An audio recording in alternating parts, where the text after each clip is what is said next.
Suasana haru mengiringi kepergian kamerawan SCTV Muhammad Guntur, salah satu dari puluhan korban tragedi KM Levina 1. Lumpur Lapindo kembali mengancam. Timnas mengalihkan aliran lumpur ke arah pemukiman warga demi menyelamatkan pipa gas Pertamina.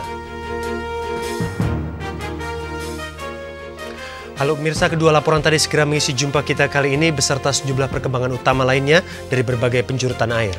Saya Putra Nababan, pemirsa inilah Seputar Indonesia.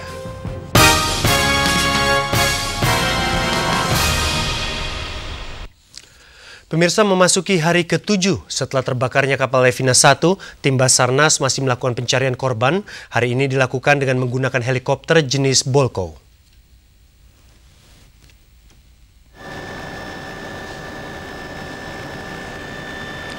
Pencarian yang dipimpin Kapten Triwibowo dan Letnan Oscar ini difokuskan pada radius 6 mil dari Pelabuhan Tanjung Priok.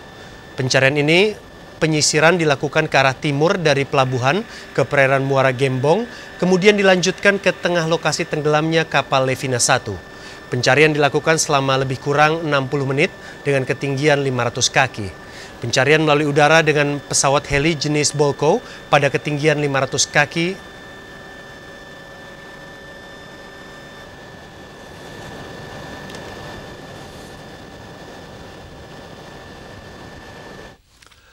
Dan pemirsa, hari ini merupakan hari ke-7 setelah terbakarnya KM Levina 1. Proses pencarian korban terbakarnya KM Levina 1 masih dilanjutkan. Dan untuk mengetahui perkembangan pencarian korban terbakarnya KM Levina 1, kita bergabung dengan Alexander Zulkarnain di Pelabuhan Tanjung Priok, Jakarta Utara. Alex, apakah benar pencarian korban terbakarnya Levina 1 dihentikan hari ini? Ya Putra, berdasarkan keterangan dari Kepala Basarnas, yakni Bambang Karnoyudo, mengatakan bahwa pencarian akan ditutup pada esok hari. Di mana hal ini sesuai dengan peraturan SAR yang berlaku di Indonesia, bahwa pada hari ke-7 pencarian korban KM Levina 1 akan dihentikan. Hal ini didasarkan atas pertemuan antara Kepala Basarnas Bambang Karnoyudo dengan Panglima Armabar Laksamana Madya Muryono dan juga Adpel Pelabuhan Tanjung Priok Kapten 1. Berikut petikannya, Putra. Pencarian dan evakuasi kemungkinan dan sampai hari ini sudah 2 hari ini tidak ditemukan tanda-tanda adanya korban lagi. Besok kemungkinan akan saya tutup operasi pencarian korban dari Levina 1.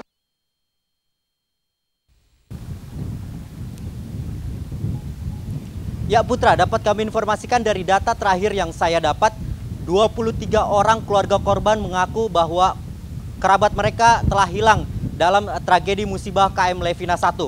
Namun menurut keterangan Kepala Basarnas Bambang Karnoyudo, dari 23 orang ini telah terdapat 4 jenazah yang belum bisa diidentifikasi hingga saat ini di Rumah Sakit Cipto Mangunkusumo. Jadi total jenazah, jadi total keluarga korban yang masih hilang pada saat ini adalah 19 orang.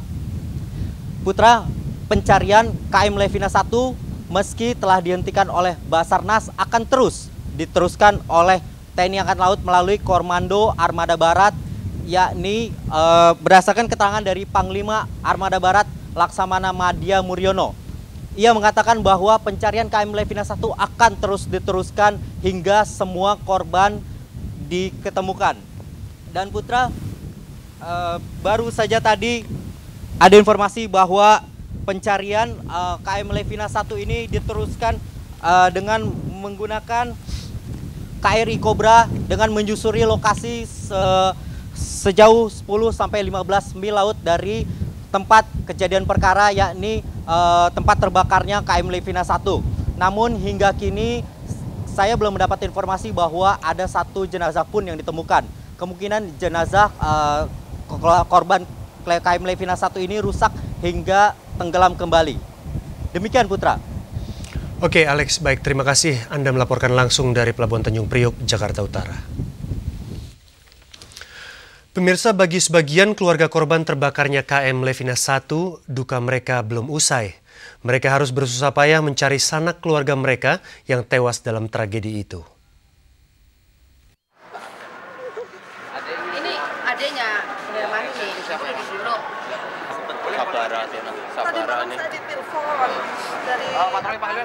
Setelah mencari selama berhari-hari, Komariah akhirnya menemukan identitas jenazah di papan pengumuman Posko Tanjung Priok yang ciri-cirinya sama dengan adiknya Suherman. Nggak bisa lihat jenazahnya, nggak bisa lihat pakaiannya. Takutnya kita kan pakaiannya ganti gitu, dari berangkat ke istirahat itu takutnya ganti, jadi kita nggak mengenal pakai pakaian ada. Nggak tahu itu. Sabar Bu ya, istighfar Bu ya.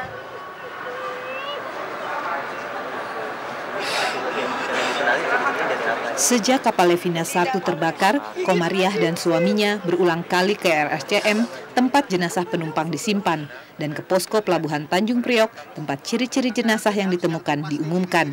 Namun mereka kesulitan mencari karena di RSCM, keluarga tidak diizinkan melihat langsung jenazah tanpa menyebutkan ciri-ciri lengkap. Sementara di Tanjung Priok, tidak semua jenazah yang ditemukan dilengkapi foto. Di malam. Terus? Mau lihat jenazah nggak bisa, melihat pakaiannya juga nggak bisa. Kenapa? Tahu alasannya apa? Alasannya ini, kebetulan saya yang ke sana ya Pak ya. Alasannya jadi harus yang tahu persis keluarga. Saya kan kakak iparnya. Jadi sama dokter tidak diperkenankan. Jadi harus yang tahu pasti ciri-ciri fisik adik ipar saya gitu. Alasannya itu Pak. Setelah mendapat kepastian ini, Komariah dan suaminya akhirnya kembali ke RSCM untuk berupaya melihat jenazah adiknya. Mereka mengaku kecewa karena di tengah kesedihan kehilangan orang yang dicintai, keluarga korban tidak mendapat bantuan dari pihak terkait untuk mengidentifikasi jenazah. Vicky Damanta dan Jakaryanto melaporkan. Pemirsa, setelah disemayamkan di kantor SCTV, jenazah Muhammad Guntur Syaifullah pagi tadi dimakamkan di Pemakaman Umum Pondok Kelapa, Jakarta Timur. Ribuan orang mengantarkan jenazah juru kamera SCTV ini ke tempat peristirahatannya terakhir.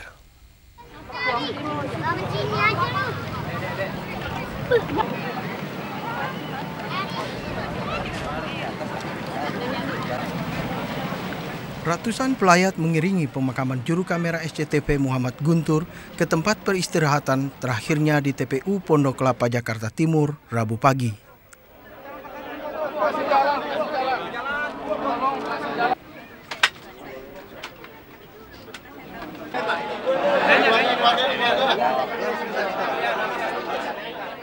Isak dan tangis istri almarhum Siti Maimunah mengiringi jenazah suaminya saat diusung ke liang lahat.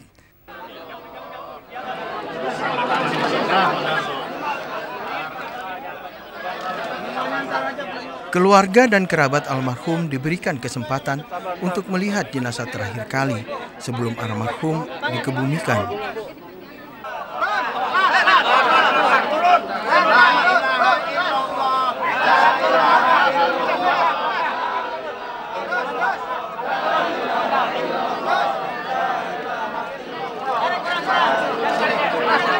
Jenazah Guntur adalah korban hilang terakhir yang ditemukan hari Selasa atau 3 hari setelah kapal Levina 1 yang tengah diliputnya tenggelam.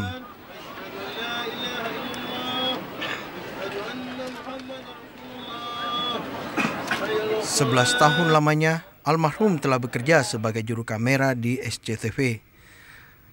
Almarhum meninggalkan seorang istri dan 3 orang anak. Semua Pak.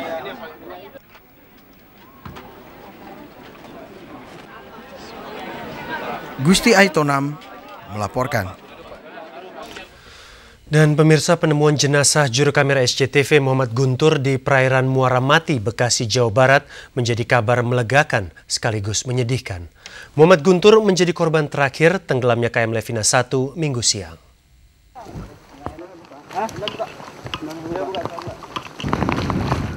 Selasa sore sekitar pukul 5, tim liputan Global TV bersama nelayan setempat menemukan sesosok mayat mengapung di hutan bako kawasan Muara Mati, Bekasi, Jawa Barat. Inilah akhir dari pencarian juru kamera SCTV Muhammad Guntur yang dinyatakan hilang sejak hari Minggu siang saat bangkai kapal Levina 1 tenggelam. Namanya, Mas, ini SIM. Ah, benar Mas, Masya Allah. Halo, benar Mas, benar Mas. David, udah tenang, David. Iya, benar Muhammad Guntur Syaifullah. Ah, benar. Alamatnya rumah susun. uangnya. Penemuan ini menjadi kabar yang melegakan sekaligus menyedihkan. Apa yang ditakutkan telah menjadi kenyataan.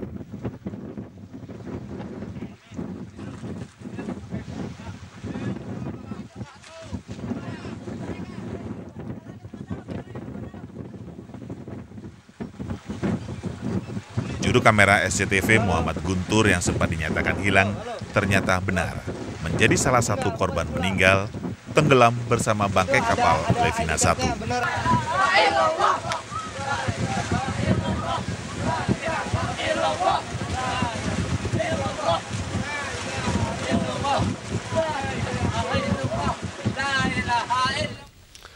Pemirsa, almarhum juru kamera SCTV Guntur maupun para korban lainnya mungkin tidak pernah menyangka kapal Levina 1 tenggelam tepat saat mereka berada di atasnya.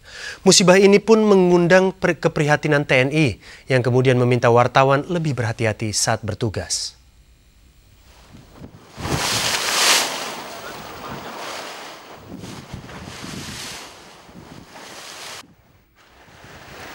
Bangkai kapal Levina 1 sudah dalam kondisi miring sebelum rombongan tim Puslafor, Polair Polda Metro Jaya, KNKT, dan wartawan naik ke kapal ini hari Minggu lalu. Saat itu, asap sisa kebakaran Kamis pekan lalu masih terlihat. Melihat kondisi bangkai kapal yang bobrok, sempat terjadi perdebatan sebelum tim KNKT naik ke atas kapal ini. Dari pihak polisi, yang tim lapor, itu kan mau naik ke ini, termasuk yang belum bisa. Levina 2 yang tidak bisa. Alasannya apa? Kemarin mereka sudah bilang. Gitu. Sekarang Bapak gini aja lah Pak. Bapak mendingan langsung aja, ada kan radio. Silakan koordinasi. Ada di kontak. Entah siapa yang memutuskan, rombongan ini akhirnya naik satu persatu ke atas kapal. Mulai dari tim Puslafor yang mendokumentasikan kondisi kapal hingga memasang garis polisi, disusul tim KNKT, dan wartawan yang sempat menunggu akhirnya juga naik ke atas kapal ini. Di atas bangkai kapal KM Levina 1 yang terbakar pada Kamis lalu. Dan seperti yang bisa tidak satu pun menyangka hanya dalam hitungan menit kapal ini tenggelam. Musibah yang akhirnya menewaskan 4 orang ini turut menarik perhatian TNI. Saat menjenguk reporter RCTI Bima Marzuki di Rumah Sakit Mitra Kemayoran, Jakarta Pusat, Kapuspen TNI Laksamada Muda Sunarto meminta wartawan meningkatkan kewaspadaan dan mematuhi prosedur keselamatan saat meliput evakuasi di laut. Pasti kita ikut sertakan agar supaya kegiatan itu bisa kita liput dan tentunya publik kan ingin mengetahui. Namun tentunya kita akan lebih memperhatikan masalah keselamatan dan keamanan setiap individu yang ikut dalam penanganan. Kapuspen menegaskan TNI sendiri tidak akan membatasi ruang gerak wartawan meliput aktivitas TNI yang beresiko selama mematuhi prosedur keselamatan yang telah ditetapkan. Tim Liputan RCTI melaporkan. Pemirsa, seorang balita lagi-lagi menjadi korban peluru nyasar senapan angin yang dimainkan sepupunya sendiri. Laporan selengkapnya sesaat lagi.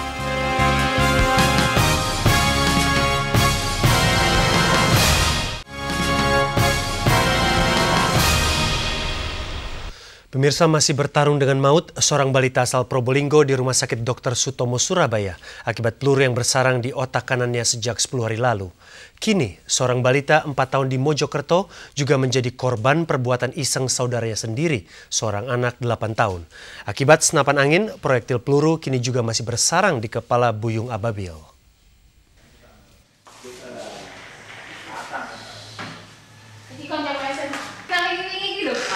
Buyung Ababil tidak mau lepas dari gendongan sang ayah.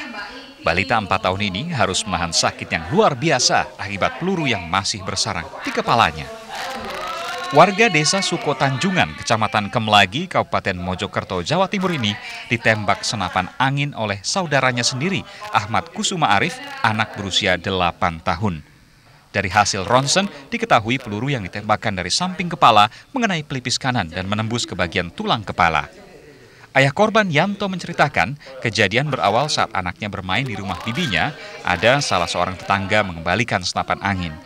Ahmad Kesuma Arif kemudian iseng mengambil senapan tersebut dan menodongkan senapan ke kepala Buyung hanya untuk menakut-nakuti. Tanpa disangka, sebuah peluru yang masih berada dalam senapan langsung menembus kepala korban. Sama anak kecil ya? Sama anak kecil. Kemudian terus ya gerak-gerak tak tembak. Terus jeblas itu? Jeblas. Ternyata ada pelurunya itu Pak ya? Ada. Berapa pelurunya itu Pak? 1. Meski putranya hampir kehilangan nyawa akibat perbuatan iseng, Yanto mengaku tidak berniat meneruskan kasus ini ke jalur hukum karena pelaku masih saudara sendiri.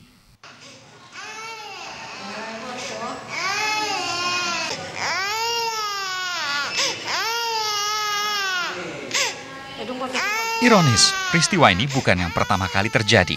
19 Februari 2007 lalu, peristiwa serupa juga hampir merenggut nyawa seorang balita 2,5 tahun, Inayatun Azizah, di Probolinggo, Jawa Timur. Azizah juga ditembak senapan angin oleh sepupunya sendiri, Edi, 6 tahun. Azizah kini bahkan bertarung dengan baut di Rumah Sakit Dr. Sutomo, Surabaya. Usai operasi pengangkatan proyektil peluru hari Selasa, Azizah kini masih dalam keadaan kritis dan kondisinya baru bisa diketahui setelah balita 2,5 tahun ini melewati masa kritis. Operasi dilakukan oleh tim dokter bedah syaraf dan harus dilakukan dengan sangat hati-hati karena jika tidak akan berakibat fatal bagi sel otak Azizah dan masa depan Azizah. Dari Kabupaten Mojokerto, Jawa Timur, Solahuddin melaporkan. Pemirsa, kawasan lapangan bola Galunggung, Desa Batu Merah, Kota Ambon, siang tadi berubah menjadi medan perang. Kami akan segera kembali dengan laporan selengkapnya.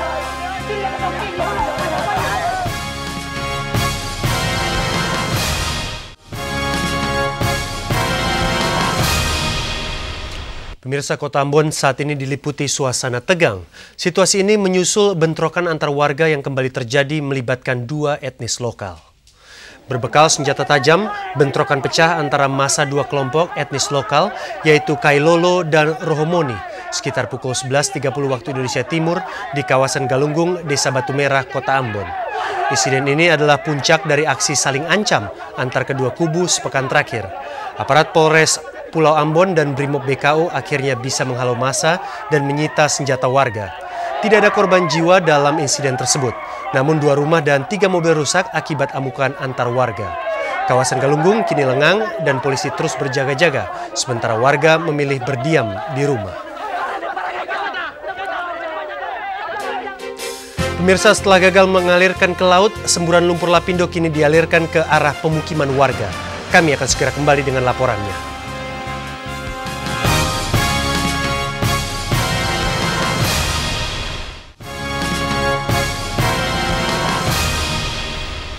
Pemirsa, lumpur panas PT Lapindo Brantas mulai siang tadi dialirkan ke arah utara menuju pemukiman Desa Renokenongo, Porong. Alasannya untuk mengamankan proyek pipanisasi gas Pertamina.